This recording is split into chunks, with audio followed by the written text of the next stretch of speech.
I would say, no, we don't profile.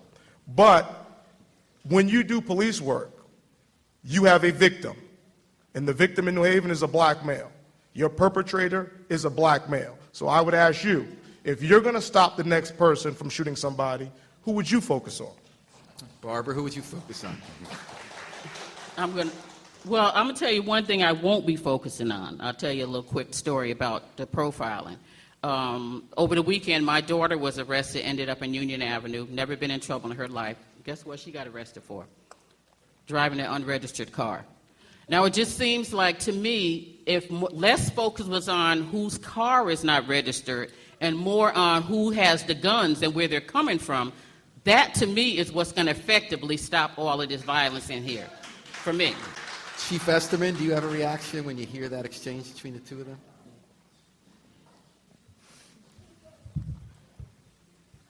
You know, I promised to do a lot of listening when I came back. I think I'd like to continue to listen for a little while, and then I'll comment. All right, very good. Very good. Professor Kennedy, I know in your book you spoke a lot about dealing with gun policy and getting guns off the street. And in my time as a reporter, I've probably covered 100 times more drug arrests than gun-related arrests. Has the focus of police been wrong for a lot of these years? Yes. How would you want to change?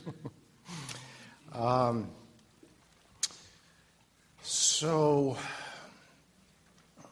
we have been talking mostly about guns, and I've brought that to the group, so let's call those gangs. They're not mostly, but let's call it gangs. The police have always focused on violence. They have, for 30 years, been trying to solve the drug problem by locking everybody up, and overwhelmingly they have been locking up black men.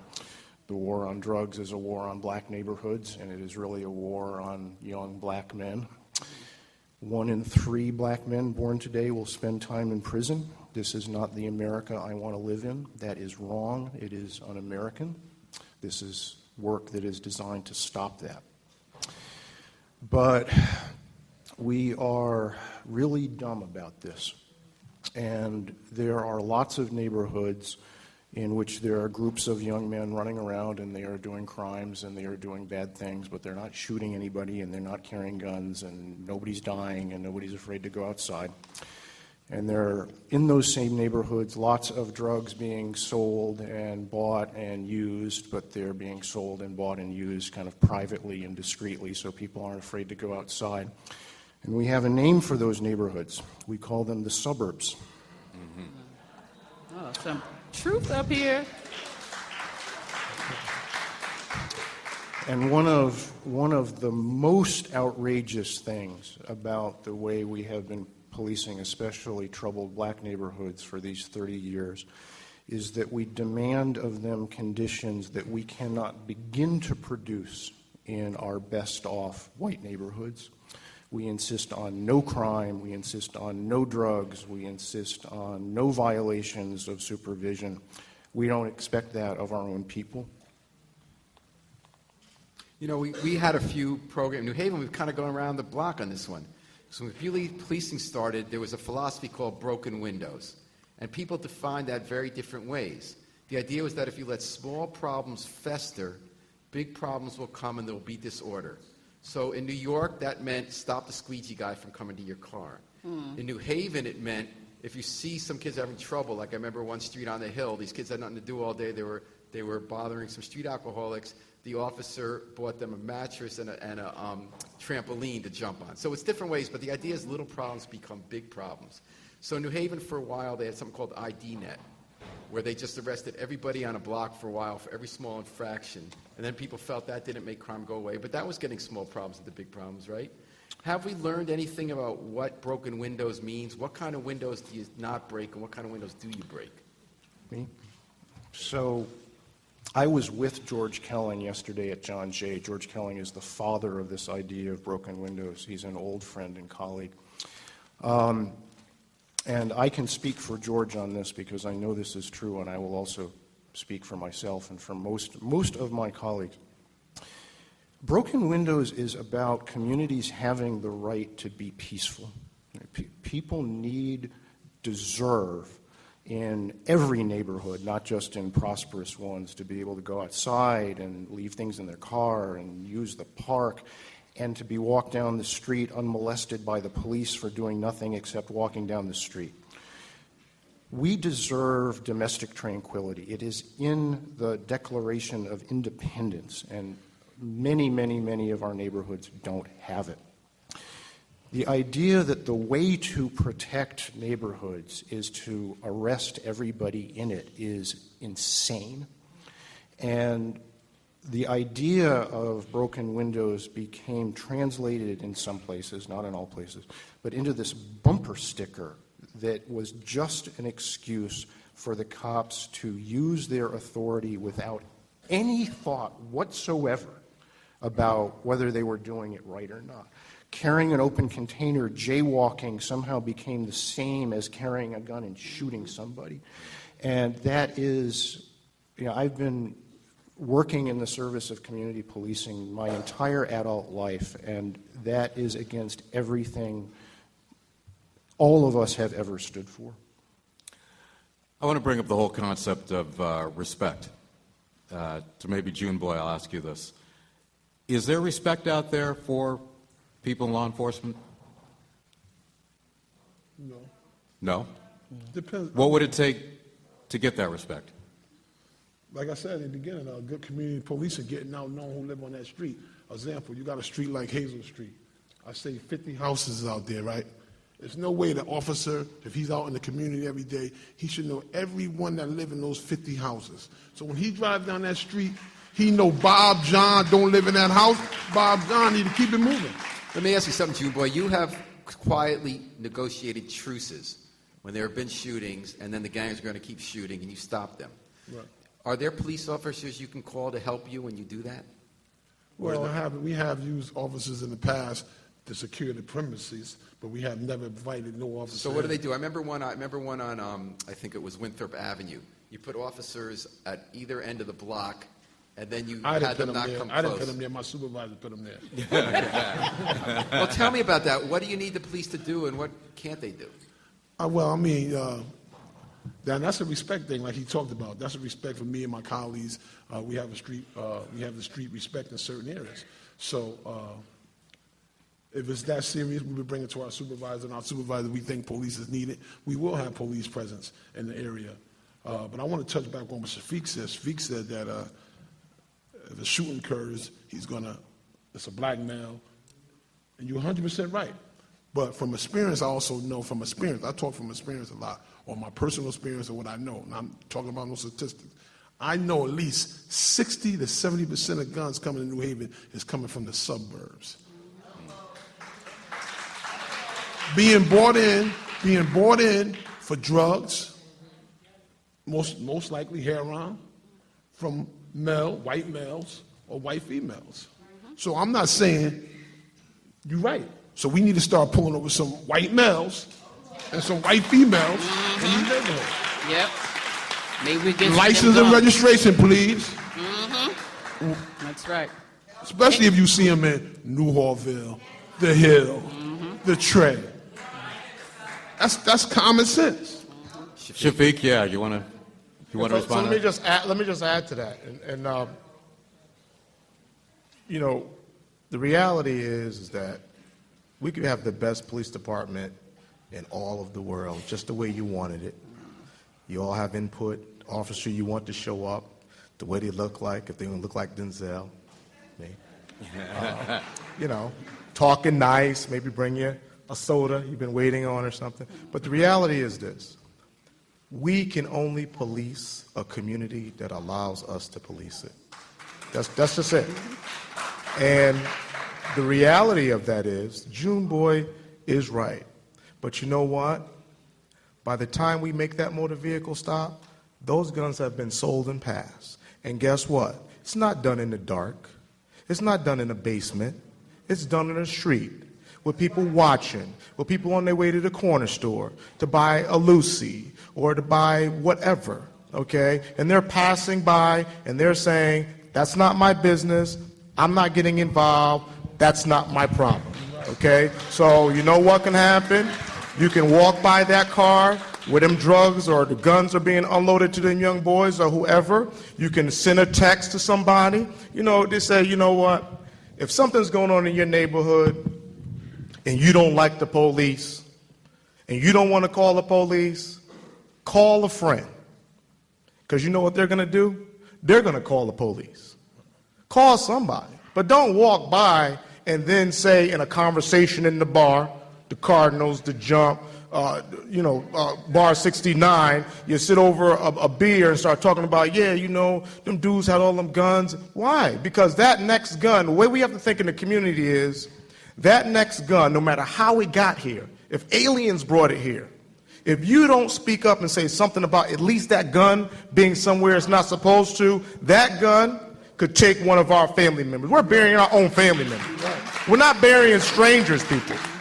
So we really have to, yes, there's an accountability for me, for the chief, for the mayor, but there's an accountability for the person that does live at 52 Hazel Street or 105 Shelton Avenue or wherever you live that says, you know what, I heard some gunshots in my backyard. Can the police come? I want to remain anonymous. I don't want to give my name, but it's in the backyard and I saw some people running. So we can get out there and find out what's going on, because that's the only way us working together in that link is going to work. You're absolutely right. I want to know if anybody out here in the audience has a question. If you could come over to the mic somehow. I'm going to try to move as best as I can. Go. Hang on. All right. Hang on right here. All right, sir. There So we're going to form the line, unfortunately, over there. Okay. Yeah, I know, but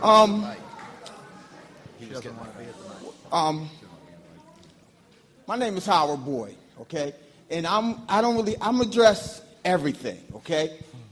I don't know how many forum panel meetings we have, and I look at the people that's in here, okay? My whole thing is, if we don't have a solution when we walk out the door, it's going to continue. We had a meeting Saturday. No disrespect to nobody in this city, okay? When it comes down to police working with the community, we have to get police that will understand the community and want to work with the community, not only just for the check, okay? We have these meetings. I done been to 30 meetings like this, and we going over. I'm tired. We go over the same old thing. I read the paper, and I was home reading the paper, and I said, oh, they're having a meeting. And I'm looking at the people that's in here. The ones that we do need here to talk to about the street stuff are out on the streets. We got to stop having meetings indoors. Only why they take over the streets, because we always doing something indoors. When we raided riots, and I could go way back, and I grew up in the riots, and I saw it all come. And New Haven is a small city, and we have a lot of leaders. And I'm sorry, they said one finger point, 4 point back at you. We have a lot of leaders in the front row. Cause a lot of this nightmare, right? Let me see if we can get any of the police officers want to respond to that. The police is doing their work, and they said the community. You have young generations, and they don't have the structure, and they're the kids that's out there. If they don't have the structure, how are they going to teach their kids? They're fighting right now home with their kids. Their sons, their daughters staying out all night. They smoking, they drinking. We got a lot going on. And every year there's another generation having babies. And we have to come up with a solution to slow it down with the females, find something for them to do. We got to have something for these young men and ladies when we walk out this door. We keep having these meetings, all these abandoned buildings. We got to start with the governor, start with our city officials, and our aldermen. Our aldermen are elected to take care of their neighborhoods. They're the mayors, and then they take whatever they have issues with downtown and come back to their community. All right. Does anybody on the panel want to address what? I will what say again, until we address the conditions that lends itself to violence, we will continue to have the violence. And we will continue to have the meetings, like you said. And if nothing changes, if we still don't, at the end, talk about how we're going to provide things for our children to do, activities, if we don't provide jobs so that people don't feel like they need to go to the corner to make money, if we don't get churches involved and get spirituality. There's a lot of things that we have to address for any of this Well, to Barbara, change. I'd like to throw it's one- not going to change just with talking. Barbara, I want to throw one point at you from. I see the whole clergy.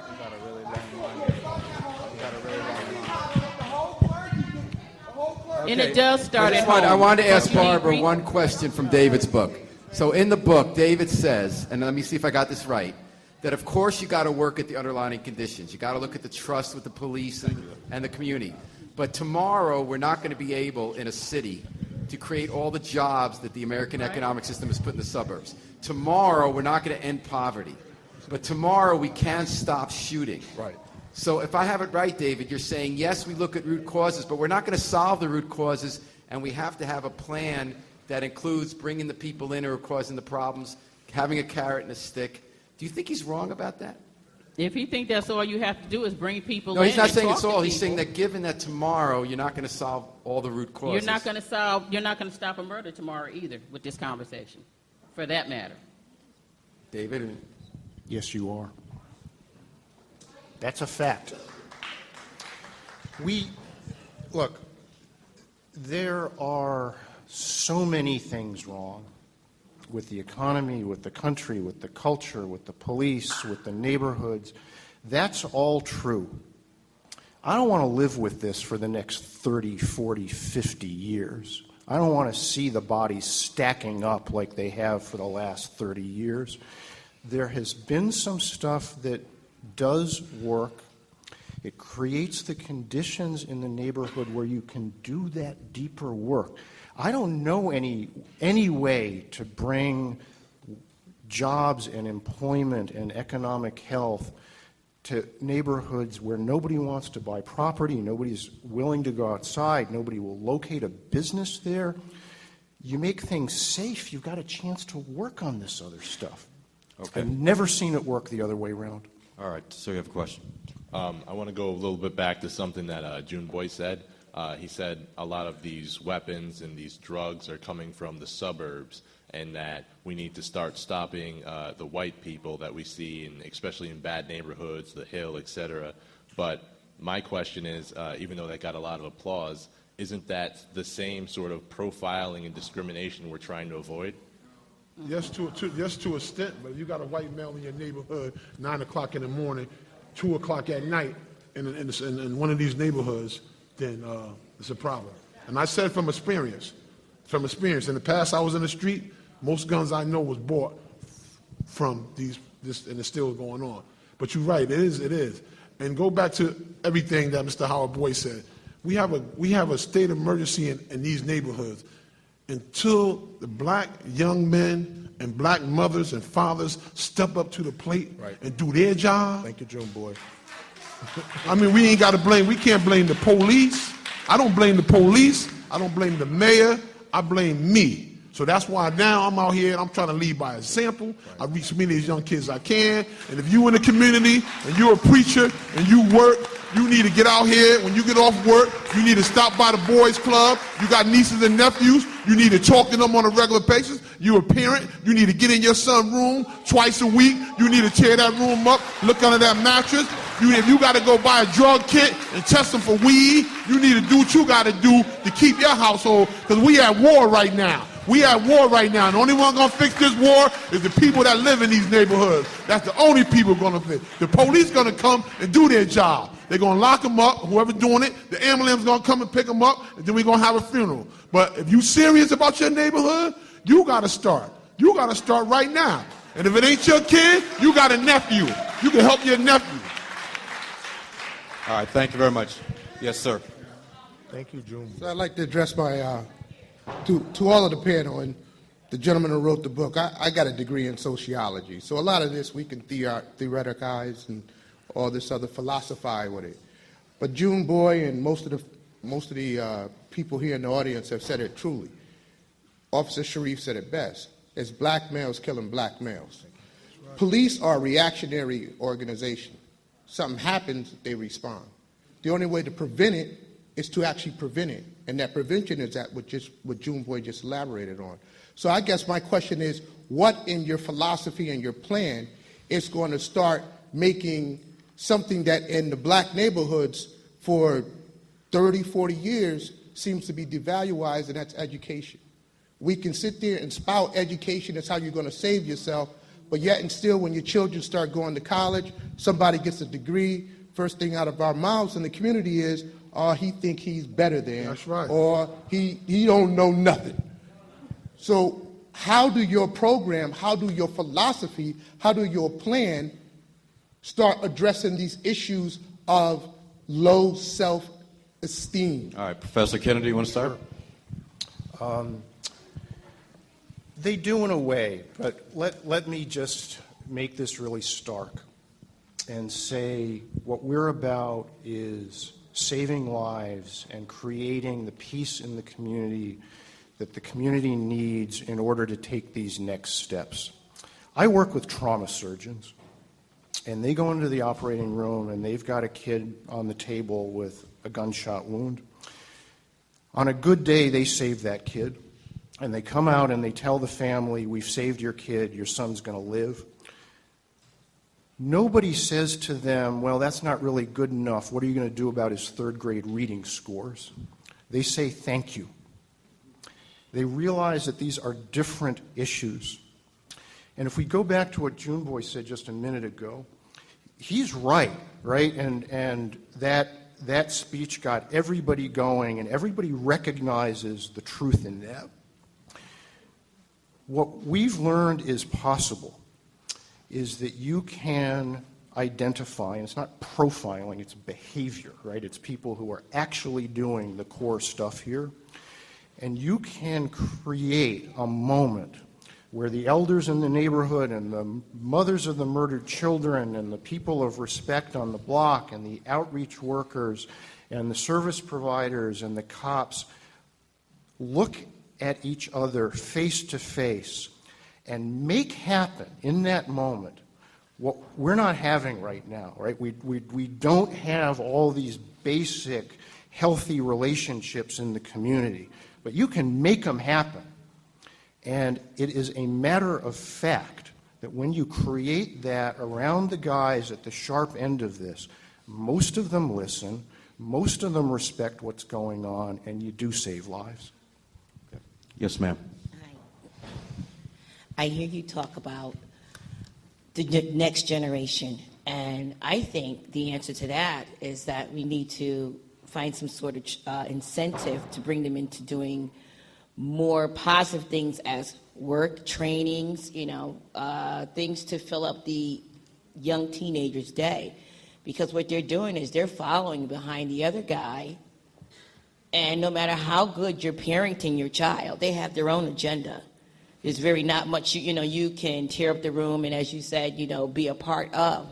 But if that child has a determination to follow behind that negative role model, there's not very much you can do there. But if there's something more positive out there in the society, we're cutting funds for the Youth at Work program and other things like that, when we need to be putting our children in a positive direction to avoid them getting stuck out here in that ugly world. And as far as the convicted felons, I think they need to open up the windows of opportunity when they do come home so they can become employed so they don't return back to prison. That's another issue here that we dance around, but that's one of the factors here. If there's not an opportunity, what do? You return back to your old behavior. Thank you. You're absolutely right. All right. Thank you very much. Yes, ma'am. Hi, I just got a comment.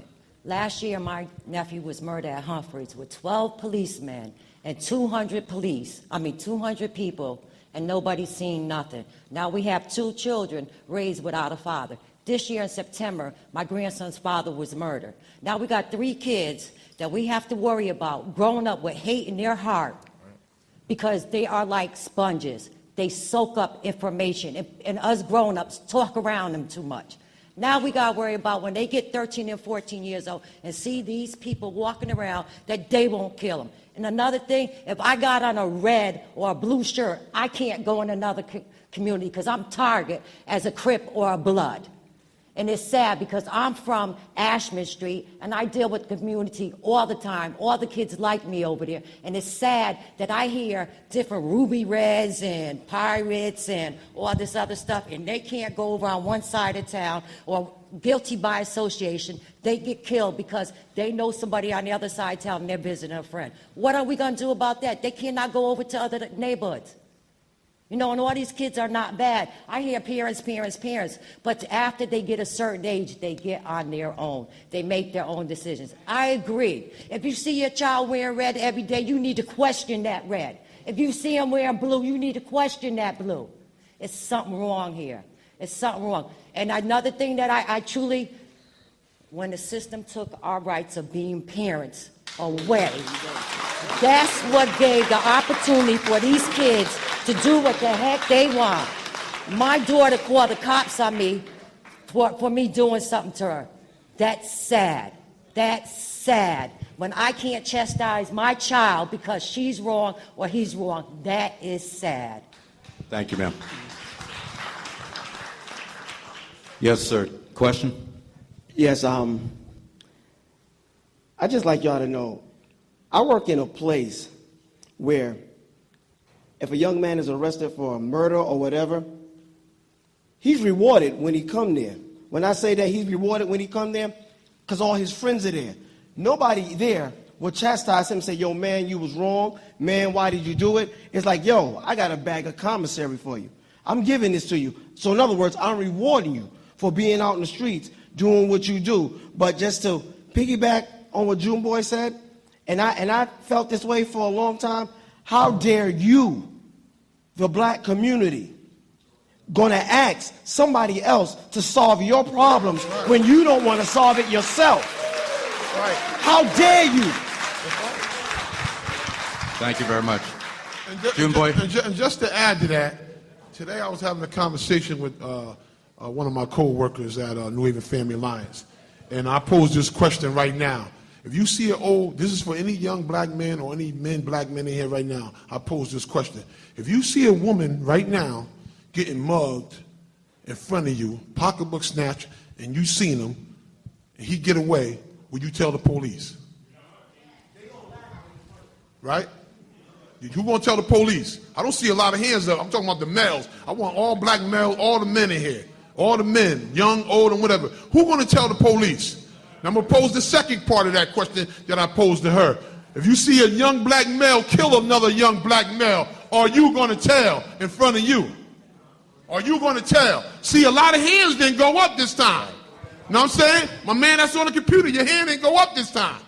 You know what I'm saying? Because the code thing now, it's a code thing. If you're a citizen and you're going to school and you're doing the right thing and you're working and you ain't in the street, you can tell whatever you saw, whatever you want to saw. Now, if you're in the street and you living by that, that's different.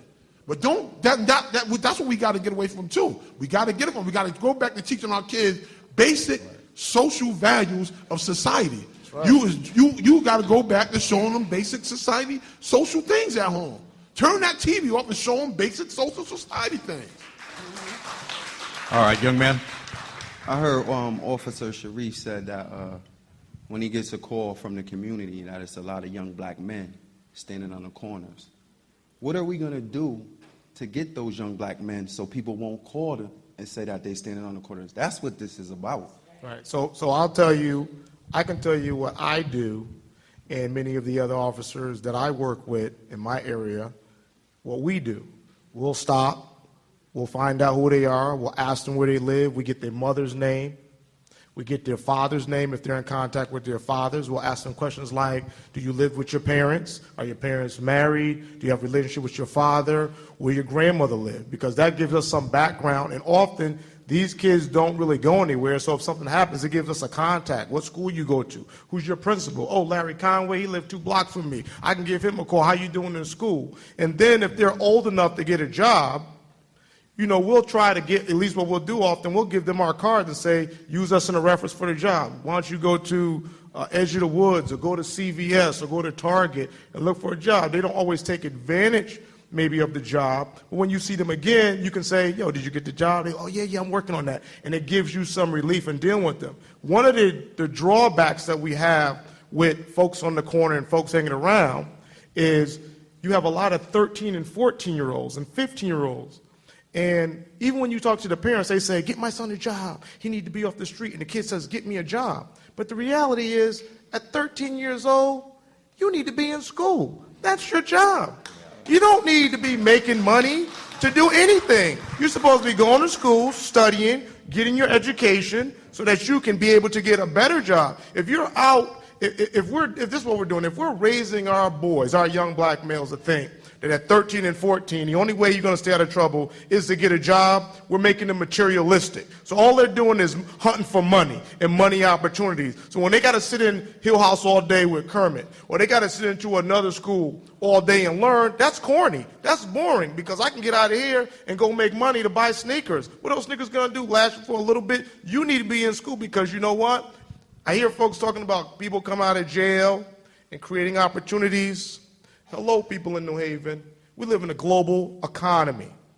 A global economy. My wife and I went to Dubai this year. And in Dubai, 25% of the country is the actual natives. The other 75% are people from other countries who work there, who came from other countries there to get a job. This is a global economy. So if you think that you can take a shot at 16, get around,